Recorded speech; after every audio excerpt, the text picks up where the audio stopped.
Hello everyone, Caleb here again. I'm going to be going over the individual components of my sawmill, talk about them on my mill, but then what are your other choices out there, and the reason why I chose the components that I did. So first we're going to start with the saw head. This is my saw head. So I said in another video that I built this too light. I built this big time too light the first go around, and I tensioned the blade up, and dude, this thing turned into a banana. Obviously that wasn't going to work, and I said, well, I can either fix it the way it is or I can rebuild it. And I elected to just, since you're dealing with some forces and some vibrations that I don't fully understand, I figured, you know what, it's best to just rebuild it, and I think it's just a higher quality. Anyways, so this is 2x4 tubing, 1/4 inch wall is what this is. So it's fixed down there, and then this is my tension side right here. My tensioning is a simple bottle jack.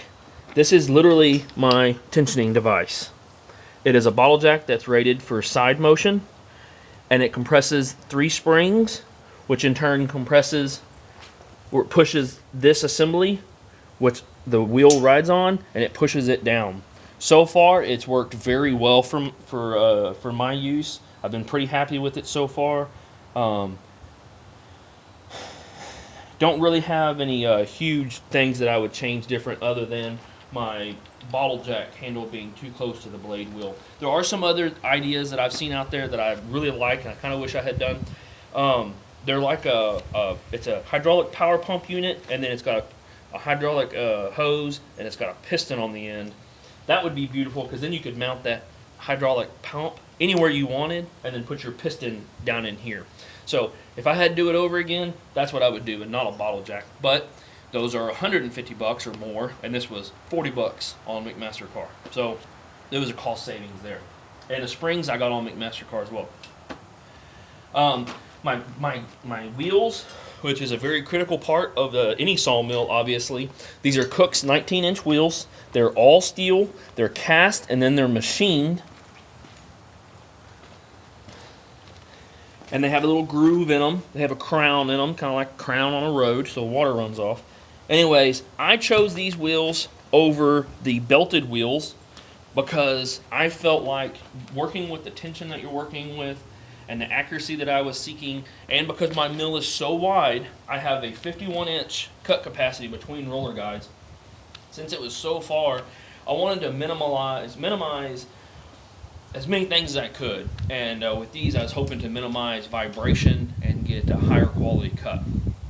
Now these are pretty pricey, and V-belt or sheaves or pulleys, it's basically like Wood-Mizer, some of those big brands, they use a sheave, whatever you want to call it, or a pulley, and it's got a belt that is basically squeezed in there. It's just long enough to get in the pulley, and that's what the blade rides on. And there are thousands of mills, probably tens of thousands of mills out there that run those, and they run them every day, and they have no issues with them, and if that's the way you choose, go for it.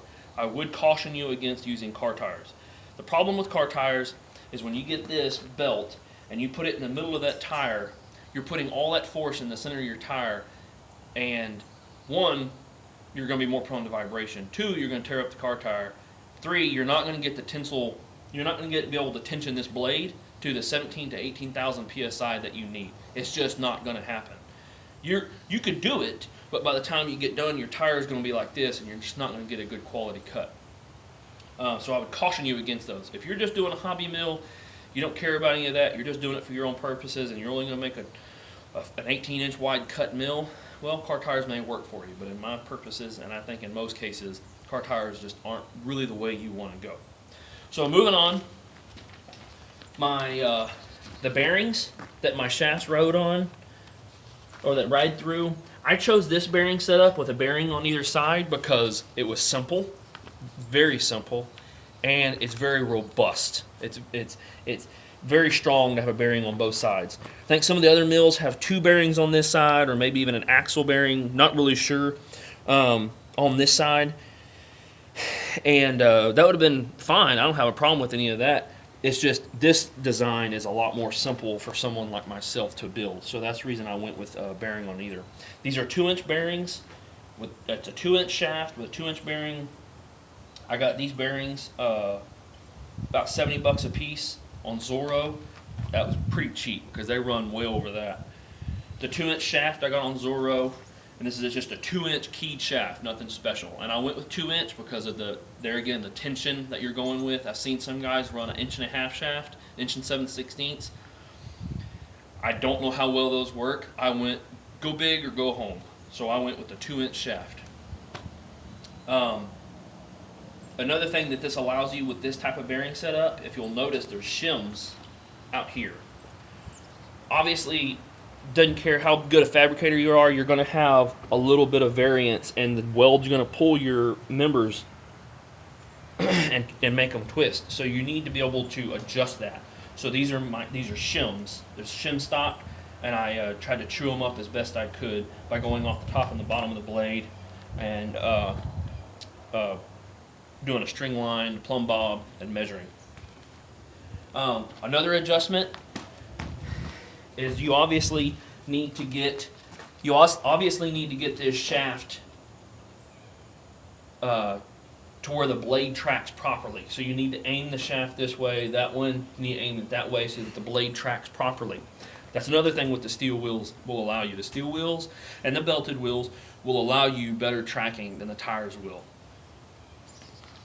So mine right here, to push these bearings out one at a time, it's literally a block with a 3/8 bolt threaded going through here and a lock nut so that it can't back off.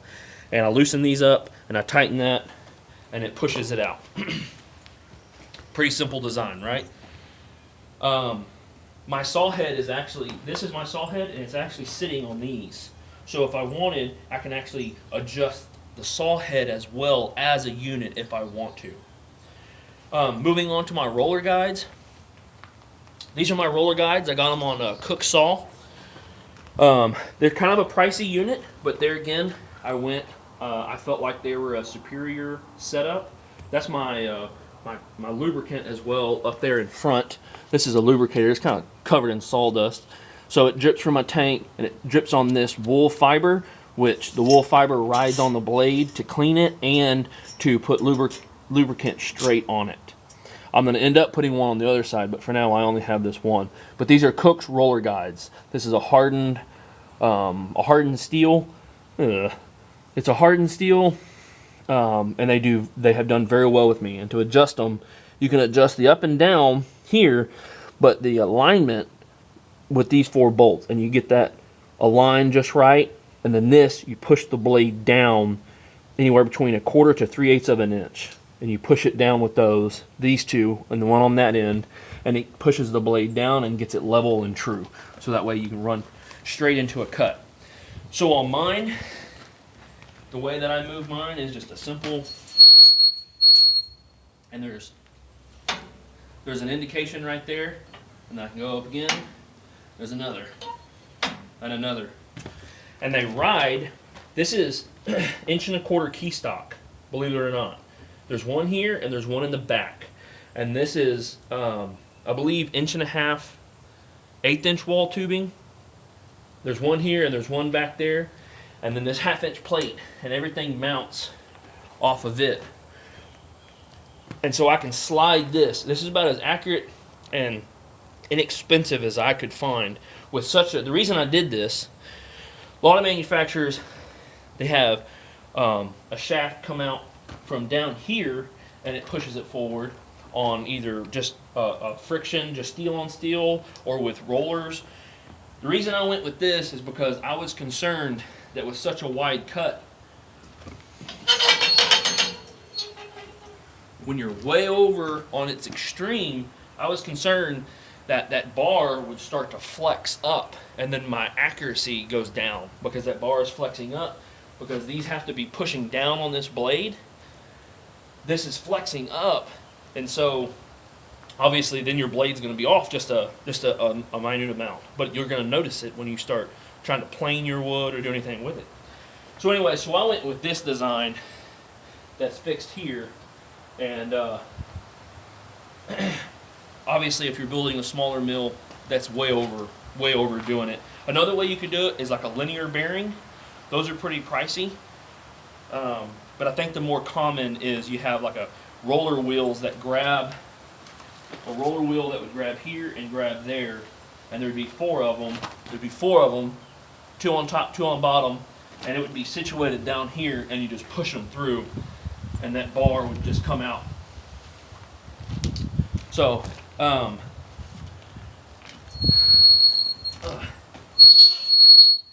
my lubricant system, I got this on Amazon. This is way overkill. I didn't know how much lubricant I was going to be going through. This lubricant tank has lasted me a long time. That's a 16 gallon. I think really you would only need about a 5 or a 6 gallon. And this is a filter, and then a valve, and then a drip system. Don't mind the zip ties, they're temporary.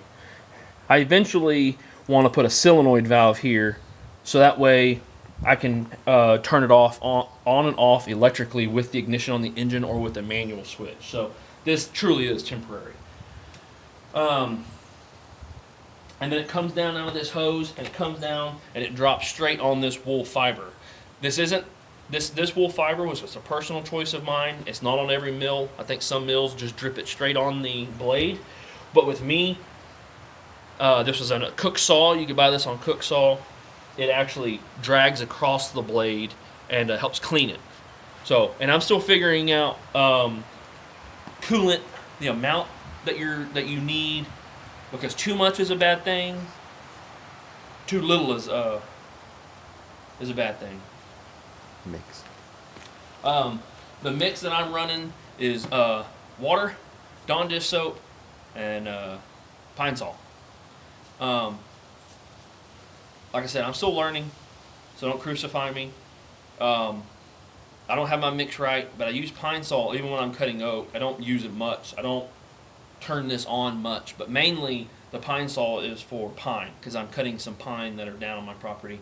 And I don't want the pitch or the tar, the sap, whatever you want to call it, I don't want it to build up on the blade, and that Pine Sol helps cut that pitch and keeps it clean. So one thing I was learning about too much coolant turns the sawdust back into paste, and then that paste gets wedged places that you don't want it. So the paste will actually build up on your wheels, the mating surface where that blade is supposed to run, and that sawdust paste will build up in your wheels, and it will make your blade do some wonky stuff. So just be mindful that you don't want too much coolant. And if your blade starts doing some crazy things when you do get your mill built, check your wheels. There might be sawdust building up inside your wheels. All right, moving around. This is my console. I built a console. I eventually am going to have power feed and power up and down, but for now, this is just an empty console that I push from.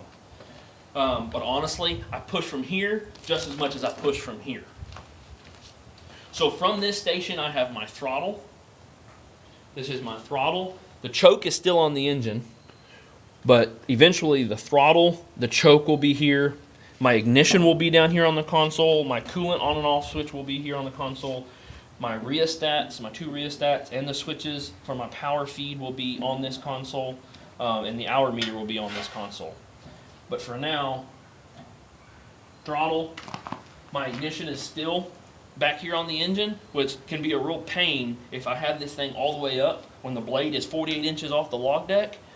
I have to climb up here on the darn mill to turn it on. It's a pain. It's a pain. So keep that in mind, that if you have a pull start and you want to put it on a trailer like this, keep that in mind, that if this thing is all the way up, how am I going to start my engine? So this is how I make my mill go up and down. So I have a rod, temporary handle, rod goes up, turns a large sprocket, and that's number 50 chain, and it turns a small sprocket that's attached to my Acme thread, it's pinned, and then it goes over to the other side as well. So I have dual Acme, this is 1 inch, 4 turns per inch. I would recommend not doing 4 turns per inch. I would recommend going to the 5 turns per inch. The reason being is because, for whatever reason, 5 turns per inch is more common and there's more nut selection. So the brass threaded, I don't know what you call them, nuts I guess, that I bought were very expensive because they're 1 in 4 turn. The 1 in 5 are cheaper, and you can get square ones. I had to buy cylindrical ones. You can buy square ones, which would make for easier to put in, obviously. So when you turn this, obviously you see it moving. There is that brass nut is right here, and it's set in. So as the Acme thread turns, it forces the sawmill up. I have sealed bearings in here, sealed thrust bearings in here. This is a 3D printed cover that I did, and this all sits in oil. So that way, because that thrust bearing was not sealed, so I sealed it myself. This is just a homemade deal. Anyways, so there's that. My guides that everything rides up and down is this 2x2 tubing. I'm not saying this is the best way. It's just the way that I came up with. Matter of fact, there are some drawbacks to this design, and I may redesign it in the future. I may put bearings, roller bearings, there and there on all 4 sides, so that way it takes less friction to make go up and down. Because I didn't really think about sawdust and grease. I should have.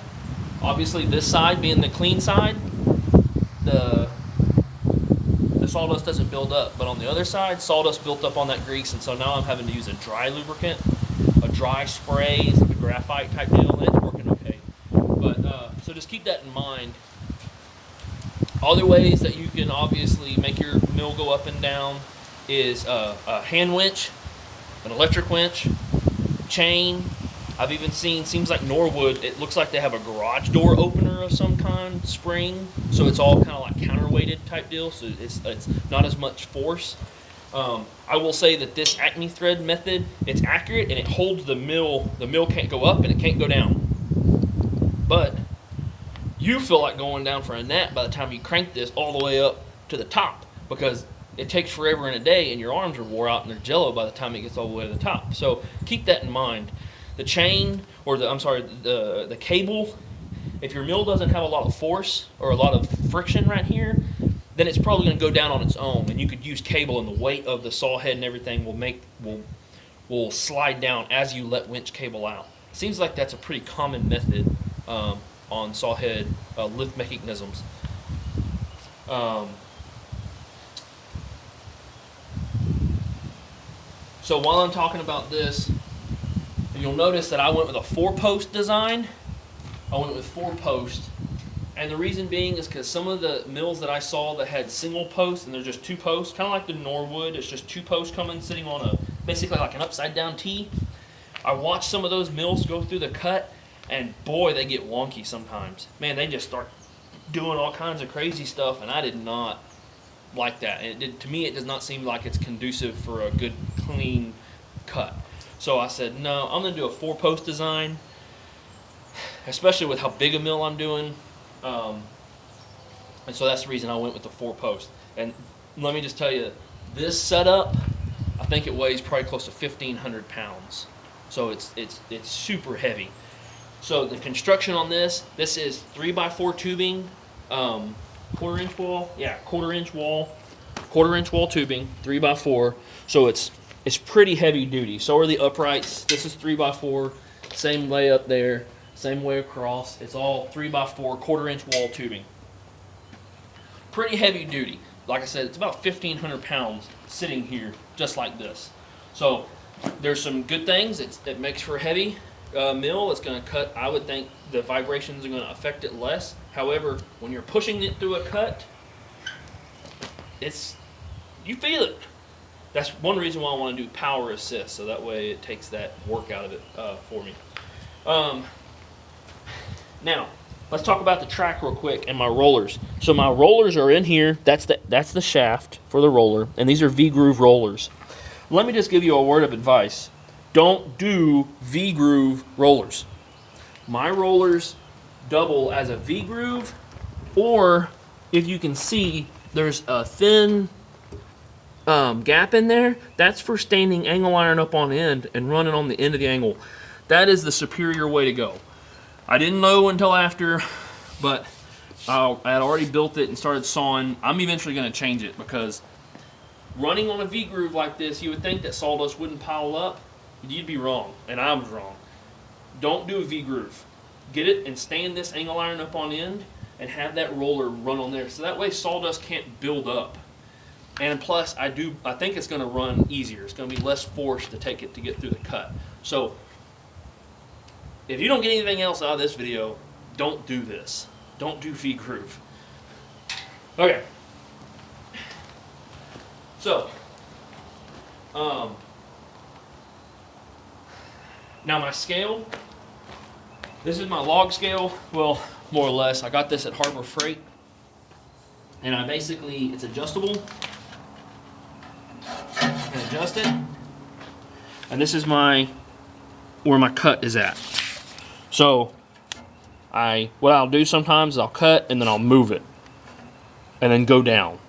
But anyways, it works pretty well considering I got this darn thing for $15.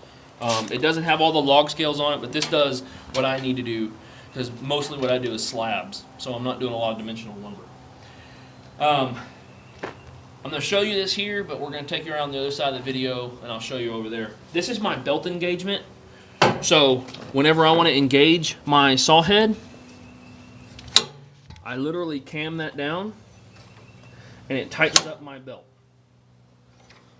So it usually rides right about there, and then it stays. It stays there when I cam it over like that. Kind of like a binder, like a chain binder, old school chain binder. Go ahead and go on over there.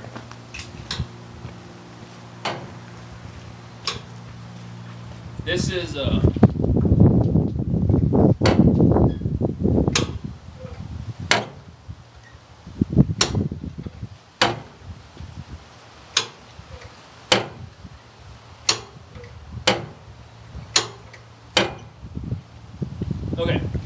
The reason I went with that design is because I've had bad luck with centrifugal clutches in the past.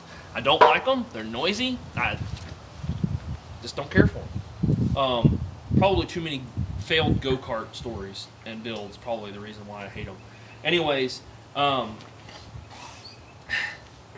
like positive engagement. I've had really good luck with this. I copied this design from, well, Cooksaw does it. Obviously, Wood-Mizer, what they do is they get their engine and they actually rotate their engine. So it does the same thing. The belt's slipping while the engine's running, and then they rotate the engine up, and it takes the tension out of the belt. That's one way you could do it. To me, that was a little bit more complicated because then you're trying to keep this pulley aligned with that pulley. So trying to rotate your engine like that, you have to have it pretty taut and on bearings and everything, but it's doable. You could certainly do that. But I went with this design. I got this wheel from Cooksaw as well. It's what it's designed to do. And like I said, this system has worked very well for me. The belts are a little small. Didn't fully understand belt science when I designed this. But surprisingly, these have done just fine. This is a 3VX belt, and there's two of them. I think several people would probably say, or a lot of guys that had done this before would probably say I needed to go to a 5V or like 3VX belts. But honestly, I actually have not had any slippage issues. I cut up to a 45-inch cut a couple of days ago, and I had no slippage issues at all. So, so far, so good. I may have to revise this after I cut something wider. Who knows? So I'm running a 3.7-inch pulley and a 14-inch pulley. Not all pulleys are made the same. I bought this on eBay, thought I was doing good. This pulley's not balanced, so it induces some vibration. Not a tremendous amount, but I'm going to end up exchanging this pulley for a, well, I can't remember the name of the manufacturer now, but with a balanced pulley, higher grade, higher quality pulley. So as you can see, my fuel tank sits over here. I saw no reason to put the fuel tank on the saw carriage, and that's just extra weight that I have to that I have to lug around, so I put it on the side. Now the coolant I did put on the saw carriage because I wanted constant flow no matter what height, and I was afraid that if I put it up and fixed it like I did that, then if it's up here, if the coolant's here and the saw head's down here, then I'll get a lot of flow, and if the saw head's up here, then I would get a little bit of flow. So there it's constant. Now of course that is weight that I'm having to pick up. With so much water in it, it does make a difference when it's full. So my engine is a Kohler commercial engine off of a Stunt Grinder. It has an 1 7/16" shaft. Man, I have zero to say about that engine. I got a steal on it for $200. If you know how much they go for, you would agree that it's a steal as well. $200 from my neighbor. Worked flawlessly. The difference between a commercial and like when you get off a lawnmower, the commercials can go 50 hours between oil changes because they've got the oil filter. The others you can only go about 10 hours. So if you're looking at buying an engine, maybe go for the more expensive engine. I think you'd be happier. It's also got the oversized air cleaner as well, and little fins over here to help cool the oil. Since I'm over here, I'll talk a little bit about direction of spin. So my sawmill spins in this direction, and it throws sawdust out this direction. The belts are on this side. You never ever want to push the blade through. You want to pull the blade through the cut. So it spins this way, sawdust is coming out this way, it is pulling, the power source for the blade is on this side, and it's pulling the blade through. If you try to push it, I think you're going to be for a world of hurt, and you're going to be really upset with yourself. So all engines turn counterclockwise, looking from the front. So this seemed like it was a very common setup. Plus you got to think about where are you going to be standing when you saw. Obviously I'm over there sawing, so I don't want to be covered up in sawdust. I have seen some videos where the sawdust is going that direction, and I just shake my head. Why would you choose to work in sawdust and being thrown all over you? Plus, if you've sawn any, you know how fast the sawdust piles up. So the sawdust is piling up at your feet, and you're having to walk through it. So another way that I've seen done is the engine actually sits up here. The engine pulley is in here between the top and the belt, the band, and they run it on a V-groove pulley. This is a V-groove band wheel, and it's kind of cool setup, really. So the engine pulley that's powering it actually is running through that pulley. So not only is the pulley being squeezed by the blade, and the blade is running on that belt and pulley, but the engine is using it to power it. Don't know how to fully explain it, but it's a pretty cool setup if they're trying to kill two birds with one stone. I think Norwood does that. It saves them some money, I'm sure.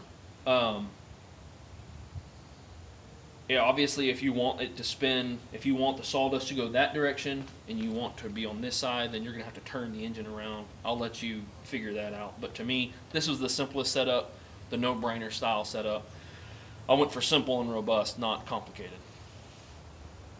So let's talk about log dogs. I know many of you were asking about log dogs. I can't take credit for these log dogs. I watched One Very Ordinary Man. He has built his own hydraulic mill, and I saw his style, and I was like, that is it. That's the style that I want. So all it is, this is an 1¼ inch round bar that I cut, I don't know, 3/8 of an inch or so, 1/4 inch, and then I drilled it offset, and it acts like a cam, just like that. And once it's cammed over into a log, it is there. I have actually moved over 1,000-pound logs with just that amount of force. It is super strong, very easy to build, and just has worked fantastic. Like I said, I got this off of One Very Ordinary Man, not my design, but as soon as I saw it, I knew that's what I wanted. So you can see I get about 3/4 of an inch. I get about 3/4 of an inch of throw out of that right there. So there again, is this the only design? No, there's other ways to design it. I've seen cam style where you slide it over, and it's just a hockey puck looking thing with a handle coming off of it. You push it, and then you rotate it, and that hockey puck, basically same style here, but you're doing it, and it slices into the log. There's other designs out there, but this is the way I did it. I think this is, I think it's 1 by 3/8, 1 by 3/8 material, 3/8 hardware, and then I serrated it. I did a grinder, high quality grinder serration there, give it a little bite. And then these from mine, slide in my homemade, very robust guides. I just slide it over, and I'll do this. I'll slide it over, hit the log, that'll stay, and clamp, and the booger's there. It ain't going anywhere. Ugh. For my squaring arms, I only have 2. One is back there, you can't see it. I would definitely recommend having more than just 2. You need at least 4. Maybe even as many as 6. And so I have it this way, where you can spin the log into it, or if it's down and you've cut and you've rolled and your fresh cut surface is down here, you can take this all the way down and do that. This is pretty simple.